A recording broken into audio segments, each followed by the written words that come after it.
And we begin tonight at 11 with significant news here in Western New York education. The search for a new Buffalo Public Schools superintendent appears to be over. Good evening, I'm Scott Levin. And I'm Mary Alice Demler. The Board of Education has a special session scheduled for tomorrow afternoon where it is expected a new Buffalo Schools superintendent will be announced. 2 on your side's Nate Benson has that for us tonight. Nate? Yeah, good evening, Scott and Mary Alice. The district has a tight lid on the name of that new superintendent, but there's a lot of work to be done for whomever that person may be.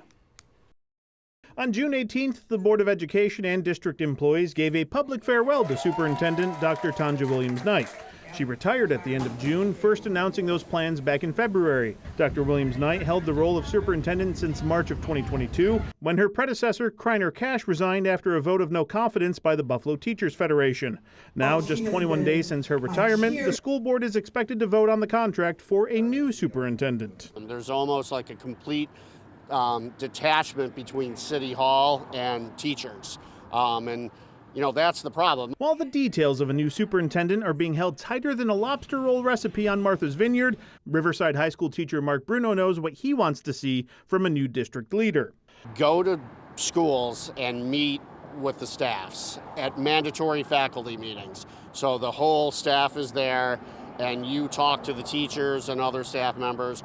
What's working, what's not working. One of the biggest issues for Bruno, something he sees every day, is chronic absenteeism. Most importantly, I have 6,000 to 7,000 illegal absences every year for 5 classes. So that means like every student I teach, if you average it, misses over 40 days of school. And I don't think people realize how bad it is. Other additional matters a new superintendent will need to tend to, possibly out of the gate, is reacting to the new graduation data that's expected to be released in August, a new teacher's contract next July, and any fallout or changes as a result to a third-party investigation into the allegations of abuse and cover-ups made by Buffalo Police Detective Richard High. Bruno agrees that there has been a culture of covering up real data within the district. Will he change that culture or will she change that culture? Because we've been going in the wrong direction for years, and you need a dynamic leader to kind of right the ship and get us going in the right direction. But you have to be willing to talk about what's working, but also what the problems are.